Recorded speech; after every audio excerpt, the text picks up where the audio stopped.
我发现比起主不主动，女生其实更想要的是不舔。这是因为很多人认为主动就是扑上去，类似于冒着星星眼让对方做你男朋友那种感觉。而这种扑上去的主动，不管怎么样，看着都会有点舔。而我要说，女生的主动绝对不是扑上去，而应该是主动的运营关系。运营是干嘛？是为了目的，通过规划、管理、优化资源与流程，确保事情顺利进行的过程。容我举个例子一个刚认识不久的男生上来约你一个2天的旅行，去不去？不敢去对吧？所以这个时候如何回复，其实很考验运营能力。会运营的人会怎么做？他会找个理由拒绝这次旅行，然后话锋一转，主动提出某个后面具体的时间一起去一个别的活动，这样就不用把自己逼到去旅行，然后过早的发生一些成年人的事情。但是我又站住了和对方的约会，约会也有了节奏也比较舒适不运营就只能干等对方约下一次，只能观察对方给什么，我们接受什么，然后就会形成一种被动感。看起来是对方在追我，但是我并不能决定这件事怎么发展，因为我们只有在对方要的时候才能决定要或者不要，而不能决定对方要或者不要。也就是这段关系最底层的那个决定权，其实在对方手上。如果对方不给或者给的不是我想要的，那我就没办法了，这样就只能等待着想要的关系降临。虽然这不甜但也很被动，对吧？无法掌控关系。好，概念就这么简单那到底要如何运营？其实我们再读一遍定义就很清晰为了目的，通过规划、管理和优化资源与流程，确保事情顺利进行的过程。所以运营需要我们以目的为唯一的努力方向，对且仅对我们想要达成的目的负责。那么总结下来就是2句话：第一，明确这段关系的目的；第二，做对目的负责的事。对，首先我们应该尽可能的去明确和一个人接触的目的是什么。这一点一般对于男生不太会去纠结，男生的目的通常都很简单。我主动去追一个女生，我的目的就是占有这个人的身心，那我做的任何事情都只要对这个目的负责就好了。如果要占有他的时间，那我就一个劲的找他聊天；想要占有他的情绪，就多嘘寒问暖，聊聊心事；想要占有他的身子就冲压。只要是能够让我占有他的，不用纠结，直接做。目的明确，所以行为也明确嘛。而女生这边似乎很少有人会想要去明确一段关系的目的，特别是在前面暧昧期的时候，女生期待的往往都是一种模糊的幸福，目的都是模糊的，那行为自然也是模糊的。反过来，目的明确了，才有可能出现真正的运营。我们知道为了目的该做什么，以及为什么做。这里我顺带可以解释一个担忧就有同学可能会说这不是很功利呀？我要说朋友，你的担心是多余的，它就是很功利。有一点因为运营考虑的其实主要是成果和效率，而不是感受上的表达。不过这不代表我们就要去做一台没有感情的运营机器，就不用关注感受了。不，就建立在效率之上，我们还是可以关注自己的感受，只是这不代表效率就没有存在的意义，对吧？就比如接下来的做对目的负责的事。你看大家都知道挽回的时候要去断联，不联系、不出现、不打扰，是为了降低对方的负面情绪嘛。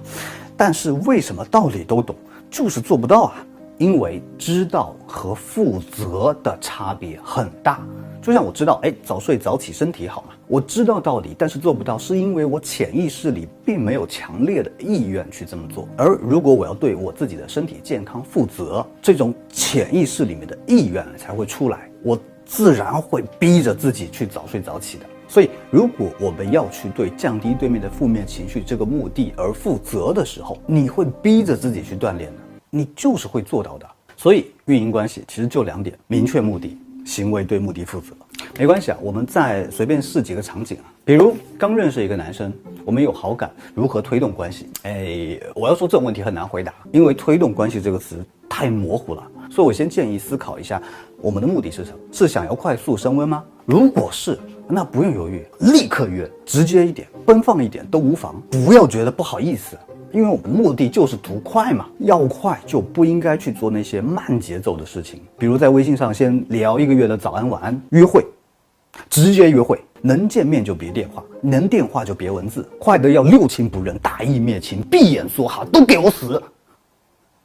这是行为对目的负责。但是如果你的目的是循序渐进啊，相知再相爱啊，这可能是很多人的通常的目的啊。那么作为女生，确实没有必要太直接啊，那又不能直接怎么主动运营呢？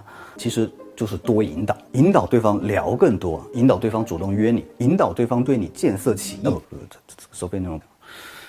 就说引导对方主动约你吧。经典的句式类似于我好久没出去透气啦，我下周没什么事啊，挺闲的，有部电影我一直想看啊，正好上映了，等等。其实从男生的视角来看，话术真没那么重要。很多女生不是不会这么做，而是她引导了一次，对方没反应，然后心想对方不喜欢我，不喜欢我的没意思，拉倒。这是典型的没有运营。运营是一次引导没效果就加入第二次，并且在第二次的时候会比第一次更明显一点，第三次又比第二次明显一点，再不行也可以换我主动约嘛。是不一定引导了几次就一定成功，但运营是行为对目的负责嘛，这就是运营，不是吗？再换一个，比如说聊天上的运营聊天不是聊得越多就越好的，反而无效的聊天会占用你们的聊天资源，对吧？那聊天怎么运营？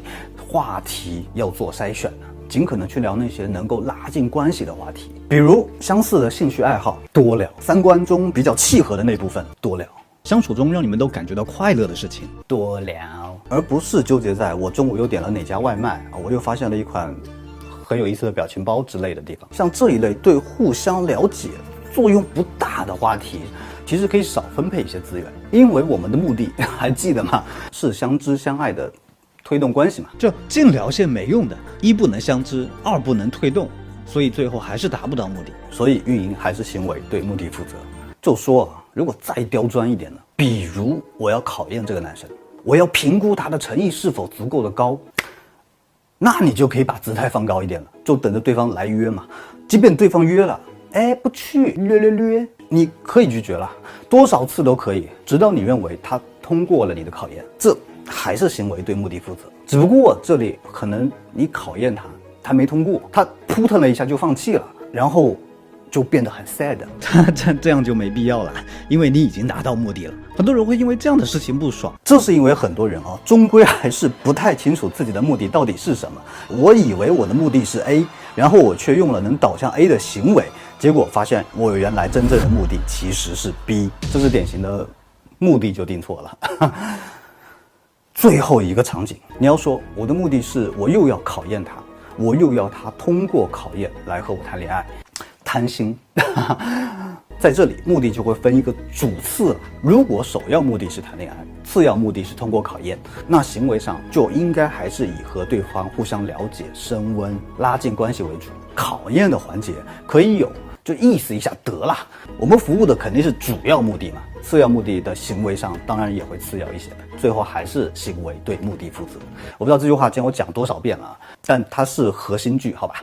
其实说实话作为一个男性是不适合去讲女生如何主动的，因为这可能会让人觉得我不顾女生的感受，还在这指指点点。所以我中间好几次都想把这篇稿子废掉。然后我不断的在反问自己一个问题，就是知道这些对于女生来说真的有没有帮助？然而我每一次的答案都是肯定的，因为感情对于女生而言占比相对更大一些，它是重要的。对于一件重要的事情去主动的运营去负责是没错的，对吗？所以最后我决定还是把这期视频做出来。虽然运营这个词看起来会有点功利或者说目的导向吧，但这同时也是帮助我们更清晰的理解并且管理自己的感情。我觉得对自己的感情负责，其实也是对自己的人生负责嘛。